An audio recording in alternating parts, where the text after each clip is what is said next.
ದತ್ತಾತ್ರೇಯಾಯ ಧೀಮತೆ ಗುಣತ್ರಯ ವಿದೂರಾಯ ಬ್ರಹ್ಮನಿಷ್ಠಾಯತೆ ನಮಃ. ಆಂಜನೇಯಮತಿಪಾಟಲಾನನಂ ಕಾಂಚನಾದ್ರಿಕಮನೀಯ ವಿಗ್ರಹಂ ಪಾರಿಜಾತತನೂಲವಾಸಿನಂ ಭಾವಯಾಮಿ ಪವಮಾನ ನಂದನಂ. ಜೈ ಹನುಮಾನ್, ಜೈ ಹನುಮಾನ್, ಜೈ ಹನುಮಾನ್. ಆತ್ಮೀಯ ಬಂಧುಗಳೇ, ಒಂದು ವಿಶೇಷವಾದ ಅಗತ್ಯಪೂರ್ಣವಾಗಿರುವಂತಹ ಒಂದು ಕಾರ್ಯಕ್ರಮದಲ್ಲಿ ನಾವೆಲ್ಲ ಭಾಗವಹಿಸ್ತಾ ಇದ್ದೇವೆ. ಮನುಷ್ಯನ ಬದುಕು ಅನ್ನುವಂಥದ್ದು ನಿಂತ ನೀರಲ್ಲವಂತೆ, ಅದು ಹರಿಯುವಂಥ ನದಿಯಾಗಬೇಕು ಅಂತ. ಅದಕ್ಕೆ ಪೂರಕವಾಗಿ ನಮ್ಮನ್ನು ನಾವು ಒಡ್ಡಿಕೊಳ್ಳಬೇಕು. ಆವಾಗ ಒಂದು ಪೂರ್ಣವಾದಂಥ ಬದುಕು ನಮ್ಮದಾಗ್ತದೆ. ಇವತ್ತು ಆರೋಗ್ಯದ ಬಗ್ಗೆ ಎಲ್ಲ ಕಡೆ ನಾವು ಕೇಳುವಂಥ ವಿಚಾರ ಆರೋಗ್ಯದ ಬಗ್ಗೆ. ಇದು ಯಾಕೆ ಹೀಗೆ ಅಂತ ಪ್ರಶ್ನೆ ಮಾಡುವವರು ಇರ್ತಾರೆ. ಒಂದು ಭಾಗದಲ್ಲಿ ನಮ್ಮನ್ನು ಕಾಡುವಂತಹ ಬೇರೆ ಬೇರೆ ರೀತಿಯ ಕಾಯಿಲೆಗಳು, ಅದರ ಬಗ್ಗೆ ವಿಸ್ತಾರವಾಗಿ ಹೇಳಬೇಕು ಅಂತಿಲ್ಲ, ಎಲ್ಲರಿಗೂ ಗೊತ್ತಿರುವಂಥದ್ದು. ಒಟ್ಟು ಮನುಷ್ಯನಿಗಿರುವಂಥದ್ದು ಆರೋಗ್ಯದ ಬಗ್ಗೆ ಎರಡು ವಿಚಾರಗಳನ್ನು ಕಾದುಕೊಳ್ಳಬೇಕು ಅಂತ. ಒಂದು ಯಾವುದು ಅಂತಂದರೆ ಶಾರೀರಿಕವಾಗಿರುವಂಥ ಕಾಯಿಲೆ, ಮತ್ತೊಂದು ಮಾನಸಿಕವಾಗಿರುವಂಥ ಕಾಯಿಲೆ. ಮನುಷ್ಯನಿಗಿರುವಂಥದ್ದು ಎರಡೇ ಕಾಯಿಲೆಗಳು. ಆಯುರ್ವೇದ ಶಾಸ್ತ್ರ ಮಾತ್ರ ಅದರ ಬಗ್ಗೆ ಹೇಳ್ತದೆ. ಮನುಷ್ಯನಿಗೆ ಆರೋಗ್ಯಪೂರ್ಣನಾಗಬೇಕಾದರೆ 3 ವಿಚಾರದ ಬಗ್ಗೆ ಜಾಗೃತನಾಗಿರಬೇಕು ಅಂತ. ಈ ವಾತ, ಪಿತ್ತ, ಕಫ ಅಂತ 3 ವಿಷಯಗಳಿರುವಂಥದ್ದು. ಇದರಿಂದಲೇ ಮನುಷ್ಯನಿಗೆ ರೋಗ ಬರುವಂಥದ್ದು ಅಂತ. ಅದರ ವ್ಯತ್ಯಾಸಗಳಾದಾಗ ಆರೋಗ್ಯ ಕೆಡುತ್ತದೆ, ಔಷಧಿಗಳ ಅಗತ್ಯತೆ ಇದೆ ಅಂತ. ಅದೇ ಆಯುರ್ವೇದ ಏನು ಹೇಳ್ತದೆ ಅಂತಂದರೆ, ಅವ ಇತಿಮಿತಿಯ ಬದುಕು ಮಾಡಬೇಕು ಅಂತ. ಯಾವುದನ್ನು ಅತಿಯಾಗಿ ತಿನ್ನಕೂಡದು ಅಂತ. ಅದು ಅನ್ನವೂ ಕೂಡ ವಿಷವಾಗ್ತದೆ ಅಂತ, ಅಮೃತವೂ ವಿಷವಾಗ್ತದೆ ಅಂತ. ಅತಿಯಾಗಕೂಡದು ಅಂತ. ಋತುಗಳಿಗೆ ಸರಿಯಾಗಿ ಉಣ್ಣಬೇಕು ಅಂತ ಹೇಳ್ತಾರೆ. ಹಿತವಾಗಿ ಉಣ್ಣಬೇಕು, ಮಿತವಾಗಿ ಉಣ್ಣಬೇಕು. ಜೊತೆಗೆ ಋತುಗಳಿಗೆ ಸರಿಯಾಗಿರುವಂಥ ಆಹಾರಗಳನ್ನು ತಿನ್ನಬೇಕು. ಈಗ ನಮಗೆಲ್ಲ ಪೇಟೆಯಲ್ಲೆಲ್ಲ ಸಿಕ್ಕುವಂಥದ್ದು ಆಹಾರಗಳಲ್ಲ, ಹಳ್ಳಿ ಕೂಡ ಬಂದಿದೆ ಬಿಡಿ. ಆದರೆ ಸಿಗುವಂಥ ಆಹಾರ ಹೇಗಿದೆ ಒಮ್ಮೆ ನೋಡಿಬಿಡಿ. ಇಲ್ಲ, ಇಲ್ಲಿಯೂ ಕೂಡ ಸಮರ್ಪಣೆ ಆಗಿದೆ. ಇನ್ನೊಂದು ಸ್ವಲ್ಪ ನೀವು ನೋಡಿ, ಇದರ ಮೇಲೆ ಒಂದು ಸ್ವಲ್ಪ ನೀವು ತೆಗೆದರೆ ಒಂದಷ್ಟು ನಿಮಗೆ ಒಂದು ಅಂಟು ಸಿಗ್ತದೆ ಇದರ ಮೇಲೆ. ನಾವು ನೇರ ತಿಂದು ಬಿಡ್ತೇವೆ, ಒಳಗೆ ಏನಾಗ್ತದೆ ಅಂದರೆ ಮತ್ತೆ ನೋಡಬೇಕಷ್ಟೇ. ಆದರೆ ಇದನ್ನು ಉಳಿಸುವ ಪ್ರಯತ್ನವೋ ಅಥವಾ ಒಂದಷ್ಟು ಆಕರ್ಷಣೆಗೋ ಏನೋ ಎಲ್ಲ ಮಾಡಿಕೊಂಡು ಅದನ್ನು ಸರಿಪಡಿಸಿಕೊಟ್ಟಿದ್ದಾರೆ ನಮಗೆ. ನಾವು ಕಣ್ಣು ಮುಚ್ಚಿಕೊಂಡು ತಿನ್ನುವುದು, ಅದು ಬಿಡಿ. ಆದರೂ ಆರೋಗ್ಯವನ್ನು ಹಾಳು ಮಾಡುವಂಥ ಕೆಲವು ವಿಚಾರದ ಬಗ್ಗೆ ನಾವು ಜಾಗೃತರಾಗಬೇಕು. ಈ ಋತುಗಳು ಅಂದರೆ ವರ್ಷದಲ್ಲಿ 6 ಋತುಗಳಿದ್ದಾವೆ.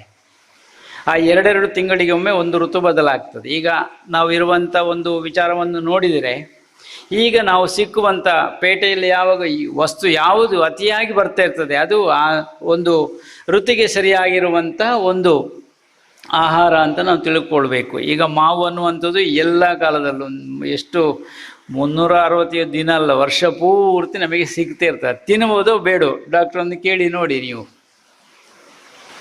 ಆದರೆ ಇದನ್ನೆಲ್ಲ ನಾವು ತಿಂದುಕೊಂಡು ಆರೋಗ್ಯವನ್ನು ಹಾಳು ಮಾಡುವಂಥದ್ದು ಅಂತ. ಆದರೆ ಆರೋಗ್ಯ ಹಾಳಾಗದಂತೆ ಕಾಪಾಡಿಕೊಳ್ಳುವಂಥ ವಿಚಾರ ಒಂದು.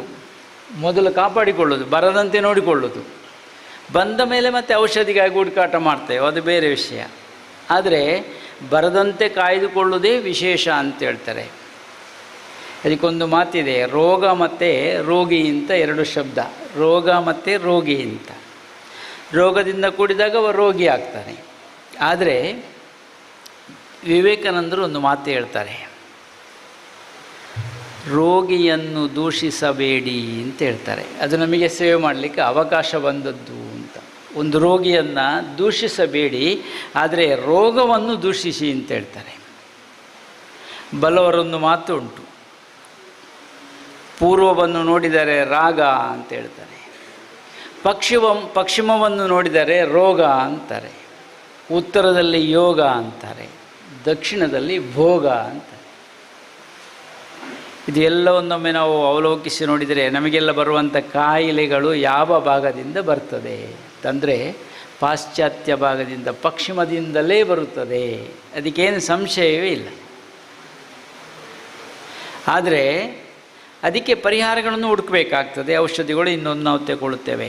ಮನುಷ್ಯನ ಶರೀರ ಅನ್ನುವಂಥದ್ದು ಹೀಗಿರುತ್ತದೆ, ಒಮ್ಮೆ ಅವಲೋಕಿಸಿದರೆ ಸಾಕು. ನಾವು ಇದು ಕೇಳ್ತಾರೆ, ಯೋಗ ಮಾಡಿ ರೋಗ ದೂಡಿ ಅಂತ. ಎಷ್ಟು ಜನ ಯೋಗ ಮಾಡ್ತಾರೆ? ಹೇಳುವುದಕ್ಕಲ್ಲ ಯೋಗ, ಅದು ಮಾಡುವುದಕ್ಕೆ ಯೋಗ.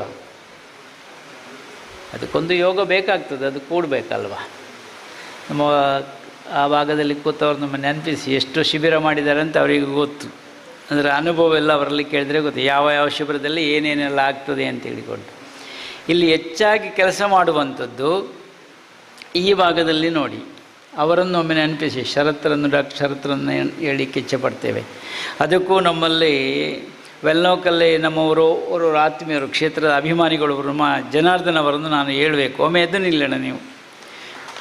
ಬಹುಶಃ ಅವರಿಗೆ ಒಂದು ಅಭಿನಂದನೆ ಹೇಳಬೇಕು.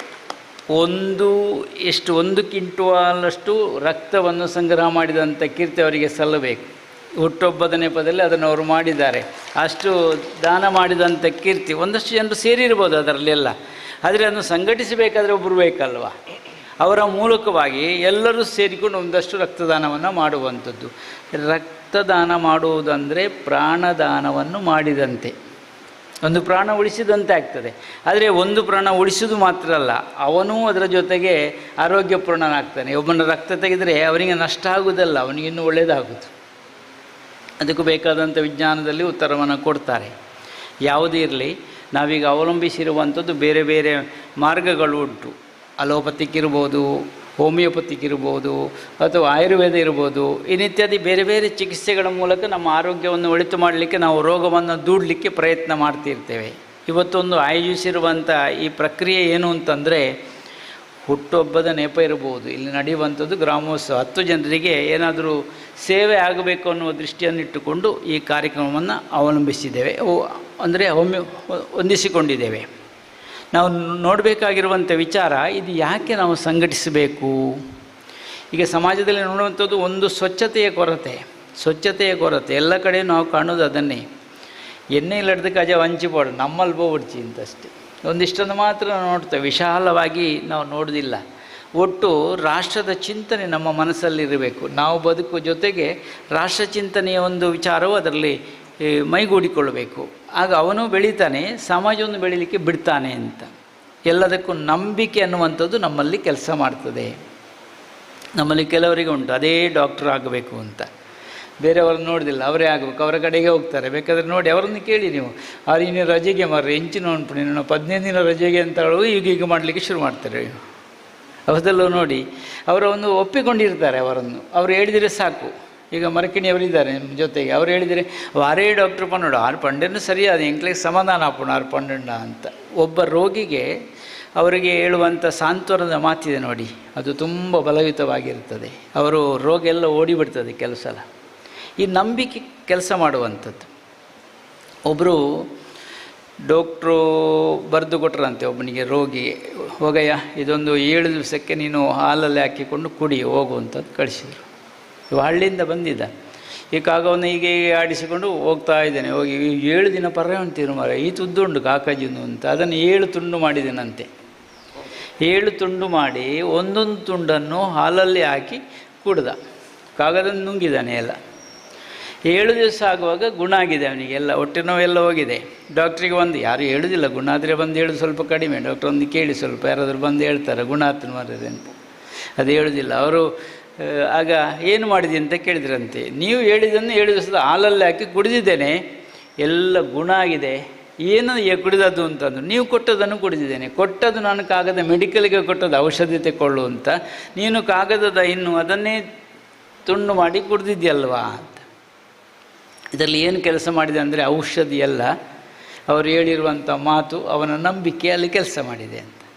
ಅದರಿಂದ ಎಲ್ಲದರಲ್ಲೂ ನಂಬಿಕೆ ಇಲ್ಲದಿದ್ದರೆ ಯಾವುದು ನಮಗೆ ಅನುಕೂಲ ಆಗುವುದಿಲ್ಲ ಅಂತ. ಇಂಥ ತುಂಬ ಘಟನೆಗಳನ್ನು ನಾವು ನೋಡಲಿಕ್ಕೆ ಸಾಧ್ಯತೆ ಆಗ್ತದೆ.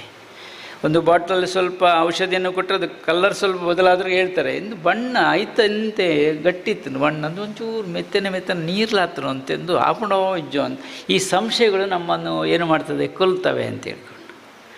ಆದ್ದರಿಂದ ಈಗಾಗಲೇ ಎಲ್ಲರಲ್ಲೂ ಕಾಡುವಂಥದ್ದು ಒಂದು ಕಾಯಿಲೆ ಯಾವುದು ಅಂತಂದರೆ ಹೃದ್ರೋಗ ಅಂತ.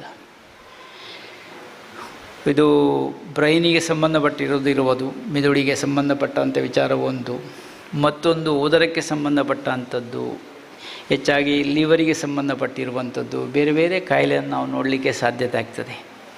ಇವತ್ತು ನೋಡೋದು ಮಾತ್ರ ಅಲ್ಲ, ಅದಕ್ಕೆ ಪರಿಹಾರವನ್ನು ಹುಡುಕೋದಕ್ಕೆ ಸಾಧ್ಯತೆ ಆಗಿದೆ ಅಂತ ಒಂದಷ್ಟು ಮುಂದುವರಿದಿದೆ. ಈಗಾಗಲೇ ವೈಜ್ಞಾನಿಕವೂ ಮುಂದುವರಿದಿದೆ. ಬೇಕಾದಂಥ ಹೇಳ್ತಾರೆ ನೋಡಿ, ಅಡ್ವಾನ್ಸ್ ಅಂತ ಏನು ಹೇಳ್ತಾರೆ, ಅದೆಲ್ಲ ಈಗ ಆಗಿದೆ, ಎಲ್ಲದರಲ್ಲೂ ಆಗಿದೆ. ಅದನ್ನು ಬಳಸಿಕೊಳ್ಬೇಕು ನಾವು. ಇಲ್ಲಿಯೂ ಅಷ್ಟೇ, ನೀವೆಲ್ಲ ಇದರ ಸದುಪಯೋಗವನ್ನು ಪಡ್ಕೊಳ್ಬೇಕು ಅಂತ. ಶ್ರಮ ಎಲ್ಲರದ್ದು ಇದೆ ಇದರಲ್ಲಿ, ಒಂದು ಸಮಿತಿದು ಮಾತ್ರ ಅಲ್ಲ, ಎಲ್ಲರ ಶ್ರಮವೂ ಇದರ ಹಿಂದೆ ಇದೆ. ಬೇರೆ ಬೇರೆ ಭಾಗದಿಂದ ಬಂದಿದ್ದಾರೆ, ವೈದ್ಯರಿರ್ಬೋದು, ಅವ್ರ ಜೊತೆಗೆ ಬಂದಿರುವಂಥ ಸಿಬ್ಬಂದಿ ವರ್ಗ ಇರ್ಬೋದು, ಇನ್ನಿತ್ಯಾದಿ ಎಲ್ಲರೂ ಸೇರಿಕೊಂಡು ಇದನ್ನು ಮಾಡುವಂಥದ್ದು. ಇದನ್ನು ಜನಸೇವೆ ಅಂತ ಹೇಳ್ತಾರೆ. ಈ ಜನಸೇವೆ ಅಂದರೆ ಅದು ಜನಾರ್ದನನ ಸೇವೆ. ಈ ಜನಾರ್ದನನ ಸೇವೆ ಅಂದರೆ ಭಗವಂತನ ಸೇವೆ. ಅದಕ್ಕೆ ಹೇಳ್ತಾರೆ ಮಾಧವ ಮತ್ತು ಮಾನವ ಅಂತ ಎರಡು ವಿಚಾರಗಳಿದ್ದಾವೆ, ಎರಡು ಶಬ್ದಗಳು ಉಂಟು. ಮಾನವನಿಗೂ ಮಾಧವನಿಗೂ ನೇರವಾದ ಸಂಬಂಧವೂ ಇದೆ. ಅದನ್ನು ಬಿಟ್ಟು ಬದುಕಲಿಕ್ಕೆ ಸಾಧ್ಯತೆ ಇಲ್ಲ. ಯಾವುದೇ ಒಂದು ರೀತಿಯಲ್ಲಿ ನಾವು ನಂಬಲೇಬೇಕಾಗ್ತದೆ, ನಂಬಿಕೊಂಡಿರಬೇಕಾಗ್ತದೆ. ಇವತ್ತು ನಾವು ನಡೆಸುವಂಥ ಎಲ್ಲ ಕಾರ್ಯದಲ್ಲಿ ಭಾಗವಹಿಸುವಂತಹ ಯಾರು ಇದನ್ನು ಸದುಪಯೋಗ ಮಾಡಿಕೊಳ್ತಾರೆ ಅವರಿಗೆಲ್ಲ ಪ್ರಯೋಜನ ಆಗಬೇಕು. ನಾವು ಬೆಳೆಸುವಂಥ ಒಂದು ಸೇವಾ ಮನೋಭಾವನೆಯನ್ನು ಬೆಳೆಸುವಂಥ ಕಾರ್ಯ ಇನ್ನಷ್ಟು ಹೆಚ್ಚಾಗಬೇಕು.